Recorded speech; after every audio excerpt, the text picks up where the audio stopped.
Queridos irmãos e irmãs, abram suas Bíblias, por favor, na carta aos Hebreus, capítulo 12.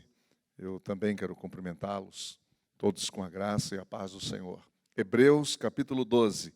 Tito, Filemão, Hebreus, no final do Novo Testamento.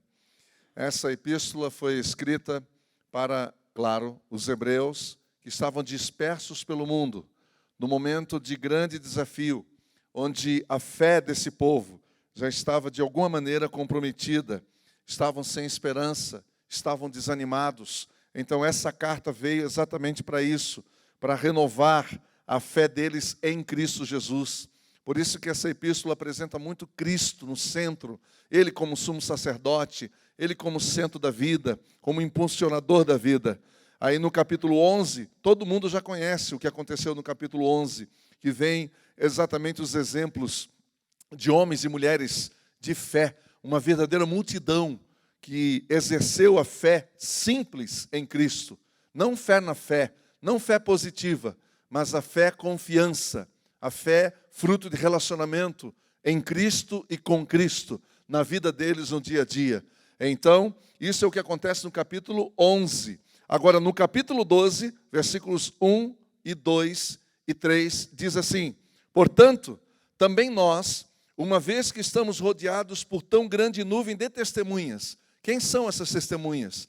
Essas testemunhas que deram a vida por Cristo, que morreram pela fé em Cristo, que morreram, mas morreram em pé, em Cristo Jesus. Elas são como verdadeiras testemunhas, como se elas estivessem num grande estádio, sentado nas arquibancadas, e nós agora, sendo os protagonistas de uma nova história, e eles como se estivessem participando de uma grande audição, vendo-nos ali, nos acompanhando, e como que dizendo para nós: continuem, fiquem firmes, não desanimem, vão até o final. Nós também já passamos por isso, e nós vencemos em Cristo Jesus. Diz o texto: por tão grande nuvem de testemunhas, livremo-nos de tudo que nos atrapalha e do pecado que nos envolve, e corramos com perseverança a corrida que nos é proposta, tendo os olhos fitos em Jesus, autor e consumador da nossa fé. Ele, pela alegria que lhe fora proposta, suportou a cruz, desprezando a vergonha, e assentou-se à direita do trono de Deus. Até aqui. Senhor, muito obrigado pela tua palavra. Obrigado porque o Senhor está sempre nos levantando, sempre erguendo a nossa cabeça, sempre trazendo esperança, sempre renovando em nós o teu propósito, o propósito para o qual o Senhor nos chamou. Alimenta-nos nessa noite pela tua palavra. Nós te pedimos em nome de Jesus. Amém. As lições que eu tiro desse texto, e a gente precisa ser breve, então eu queria toda a sua atenção. A primeira lição que nós tiramos aqui é que há um povo que nos antecedeu, e eles servem como exemplo e como testemunho. As Escrituras sempre serão uma referência para nós. É muito importante nós olharmos para o texto bíblico e entendermos que pessoas comuns, como eu e você, enfrentaram lutas, dificuldades, tiveram dores, tiveram dúvidas, como eu e você temos. Nenhum de nós é perfeito, mas esses homens e mulheres, eles dependeram, eles ousaram depender totalmente do Senhor. E por isso eles venceram. E é importante nós sabermos disso, porque este livro é o verdadeiro testemunho dessas pessoas. É esta palavra que nos alimenta, é essa palavra que nos edifica, é essa palavra que, entrando no nosso coração, tira o nosso desânimo. E eu estou falando aqui de uma leitura simples, de carreirinha. É como que pegar o Novo Testamento e Mateus, Marcos, Lucas e João. Mateus, Marcos, Lucas e João. E se tornando íntimo do Evangelho. E deixando a palavra do Evangelho e forjando em nós o seu caráter. E criando em nós uma consciência de que nós não estamos sozinhos. De que este lugar que nós estamos trilhando, essa caminhada, já que tanta gente usa a figura da jornada, ou mesmo da maratona para a vida, é uma figura, é uma alegoria, dizendo a vida é como uma grande maratona. Entendeu? Então, se a vida é uma maratona, nós temos que entender que outros já fizeram o trecho antes de nós. Já fizeram o trecho antes de nós. Eles não foram melhores que nós, eles não foram mais poderosos do que nós, eram pessoas comuns como nós. Por isso que Tiago fala nada mais, nada menos do que de Elias, dizendo, Elias era um homem igual a nós, semelhante a nós, sujeito aos mesmos sentimentos, às mesmas paixões. Mas o relacionamento que esse homem desenvolveu com Deus é algo extraordinário. É uma coisa tremenda. E que, portanto, esse tipo de relacionamento está aberto para mim e para você. E a pedra angular, a pedra motivacional para tudo isso é o Evangelho. Os profetas e o Evangelho. Tendo Cristo como pedra angular. Ele realmente faz parte desse grupo de testemunhas. É importante isso. A segunda coisa que eu aprendo aqui é que, então, uma vez firmada a nossa fé no Evangelho, nós vamos agora poder nos livrar de tudo que nos atrapalha. A coisa mais difícil que há na minha vida e na sua, é descobrir coisas que nos atrapalham. Uma das coisas mais difíceis é a gente se desapegar. Posso fazer uma brincadeira aqui? Quantas roupas há no seu guarda-roupa que você não usa há mais de um ano? E aqui tem algumas senhoras, algumas esposas que estão dizendo assim, tem uma camisa do meu marido lá que eu queria ter jogado fora há muito tempo. E o maridão fala, não, um dia eu uso, não é assim que a gente brinca? Um dia eu vou usá-la.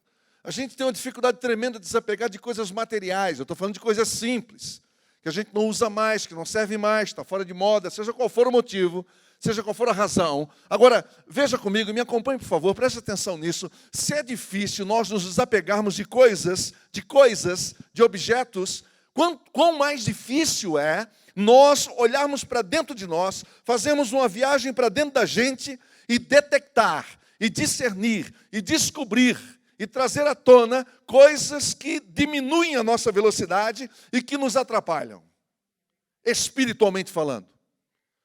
Há um espírito chamado espírito de engano, que engana a mim e a você, que ludibriia a mim e a você. Não menospreze, não subestime. Tem uma capacidade, um poder tremendo de nos ludibriar. Primeira lição que nós aprendemos então, olhos fitos nos ensinos dos apóstolos, dos profetas, na pedra angular, só então nós vamos ter do Senhor a graça e o discernimento para discernir tudo o que nos atrapalha. E há muita coisa, às vezes, nos atrapalhando. Coisas nos atrapalham. Diminuem a nossa velocidade. Tiram o nosso foco. Roubam a nossa concentração. A segunda coisa que ele diz aqui, livremos-nos de tudo que nos atrapalha e do pecado que nos envolve. Eu não sei quem aí tem a tradução que diz, do pecado que nos assedia. É incrível. Como que o pecado não desiste. Ele fica no assédio. E o que é o assédio? A não ser a insistência depois do primeiro não. O assédio é tudo aquilo que vem depois do primeiro não. Você disse não, mas ele não desiste. Ele está te assediando. Ele está te cercando, te envolvendo. Sabe por quê? Porque o pecado nunca vai desistir. Ele nunca vai desistir.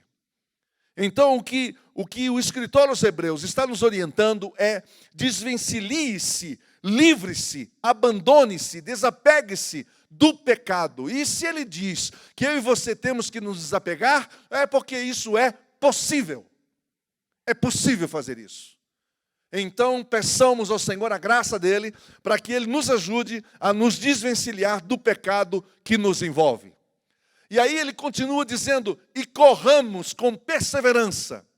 Em algumas versões, sem desanimar. Sem desanimar, com perseverança, sem desânimo. O desânimo é uma das maiores, das armas mais letais do império das trevas. O desânimo é terrível. O desânimo é uma pessoa que chega e diz, eu não vou mais. Eu paro aqui. Eu não vou além. Eu cansei. Eu penduro as chuteiras, eu desisto. Isto é quando o desânimo prevalece. Agora vejam esta palavra dita para um povo que estava disperso não estavam mais próximos, não estavam lá em Jerusalém, mas dispersos pelo mundo inteiro, recebendo essa palavra pela primeira vez. E o escritor aos Hebreus dizendo: continue correndo, corram, corram, não parem, corram com perseverança, sem desanimar. Olha o texto, que lindo isso aqui. A corrida que nos está proposta. Uma vez eu ouvi um seminário num congresso da CEPAL com aquele nosso irmão, David Cornfield. E ele estava falando um seminário sobre esse versículo e, olha, isso faz muitos anos atrás, acho que mais de 20 anos. Eu nunca mais esqueci do que aquele pastor falou. Ele estava dizendo, olha, a corrida que nos é proposta. E ele nos ensinou algo que para mim marcou tanto a minha vida, que foi tão importante para mim. Ele disse, por que você não para de correr a corrida dos outros e corra a corrida que lhe está proposta?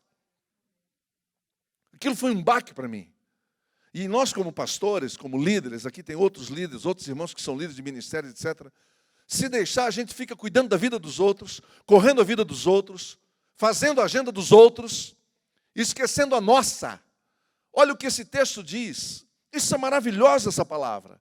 A corrida que nos está proposta, eu um dia darei contas, eu vou prestar contas da corrida que o Senhor deu para mim fazer. Eu jamais vou poder chegar diante do Senhor e dizendo, pois é, eu não fiz o meu trecho porque eu tive que fazer do outro. Isso não serve como desculpa. Isso não serve como escusa. Não tem fundamento isso. Porque eu sou responsável pela minha vida diante de Deus. Agora, por favor, não fique triste, não feche o seu filtro, eu vou falar algo. Às vezes nós abrimos mão de correr a nossa corrida porque nós estamos atendendo pessoas que nós amamos e amamos muito. E deixamos de correr a nossa para correr a dela. Aí você diz, mas eu amo essa pessoa. E eu digo para você, eu te entendo. Mas ela tem que aprender a andar com seus próprios pés. Ela tem que fazer o seu trecho sozinha. Ela tem que querer. Você não é melhor do que ela. Você não é melhor do que ela. Eu não sou melhor do que ela. Ninguém é melhor do que ninguém. Aos pés da cruz, todos nós somos iguais. Então, se você consegue, ela também consegue. O que ocorre é que às vezes as pessoas não querem morrer na cruz. Elas não querem pagar um preço. Porque elas descobriram que você vai atendê-las todas as vezes que ela solicitar. Então são como pessoas mimadas e você perde tempo com essas pessoas, você deixa de cuidar da sua pessoa, ou até de outras pessoas que eventualmente estariam olhando com outros olhos o seu conselho, recebendo a palavra com mais avidez, estaria prestando mais atenção no seu conselho, valorizando mais, e você perde tempo com pessoas que não querem. Mas a gente não quer acreditar porque nós amamos essas pessoas e nós temos que rever isso diante do Senhor. Aqui está o texto dizendo, corramos a corrida que nos está proposta. Pare de correr a corrida dos outros, pare de correr a corrida da sua esposa, do seu marido, dos seus filhos. Veja que eu estou falando só de gente querida nossa. Mas cada um tem a sua responsabilidade diante do Pai. Você está ali para incentivar, para motivar, mas não para fazer a corrida no lugar da pessoa. A corrida cada um faz a sua. E o versículo seguinte, por favor. Eu acho esse texto maravilhoso. Tendo os olhos fitos em Jesus, olhando fixamente para Ele. Preste atenção no que eu vou lhe dizer agora, por favor. Quando Jesus disse em João 10, eu sou a porta. O Senhor Jesus estava dizendo para mim e para você assim, olha, ei, preste atenção em mim. Olhe para mim. Fixe o seu olhar em mim. E entre por mim. Eu sou. Ego eimi. Eu sou. É uma chamada de atenção. E nós muitas vezes colocamos nosso olhar sobre muitas coisas, menos em Cristo Jesus.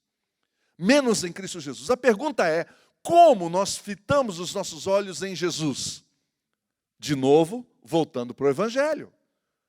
Vendo como ele olhava, para quem ele olhava, o que ele falava, qual era o conteúdo das suas conversas, as suas atitudes, a sua postura, como ele agia, andar com Jesus, caminhar com Ele, igual Maria, que chega-se diante da presença de Jesus na casa deles em Betânia. A reação de Marta foi correr para a cozinha. A de Maria correu para os pés de Jesus. E ali, fitando os seus olhos, fitando a sua face, prestando atenção em cada palavra, os olhos fitos em Jesus, autor e consumador da nossa fé. A base da nossa fé é a vida de Cristo. A nossa fé está centrada em Cristo. Por isso que eu digo que não é fé na fé, não é emoção, não é emocionalismo, não é um arrepiozinho, não é nada disso, que tudo isso acaba quando a reunião acaba.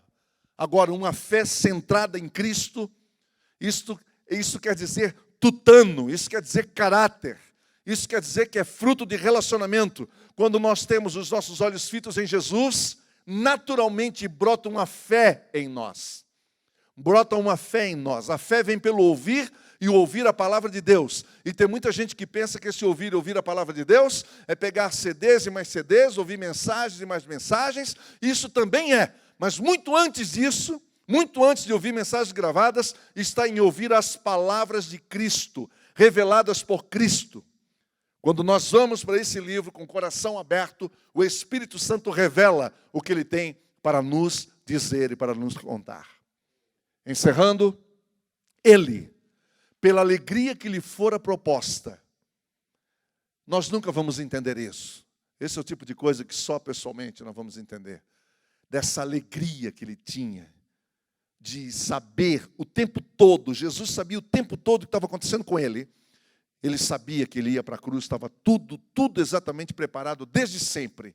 Desde sempre. Mas Ele suportou tudo com alegria. Entendeu? Suportou a cruz, desprezando a vergonha. Ou seja, o Senhor Jesus jamais se preocupou com a sua reputação. Jamais se preocupou com o que os outros pensam a seu respeito. Não me interessa o que os outros dizem de mim. Desprezando todo tipo de vergonha. Não importa. Sabe qual foi o resultado? Assentou-se à direita do trono de Deus. E o trono não está vazio, por isso que eu e você temos que manter a nossa cabeça erguida. Porque o trono não está vazio, o Senhor está sentado no trono. Sabe por que eu e você temos que continuar? Porque o Senhor está sentado no trono. Ele é o nosso Senhor. Olhos fitos em Jesus. Pare de olhar um pouquinho para os problemas. Pare de valorizar um pouquinho os problemas. Pare de aumentar os problemas. E, por favor, pare de lamber as próprias feridas. Pare de lamber as próprias feridas. Pare de querer que as pessoas tenham dó de você. Pare de contar a sua história para os outros na tentativa de trazer gente que fique com pena de você. E coloque os olhos em Cristo Jesus. E diga, Senhor, eu quero experimentar a Tua vitória na minha vida, porque eu creio em Ti e sei que o Senhor está comigo. Que o Senhor nos abençoe e nos guarde. Reverendo Ricardo.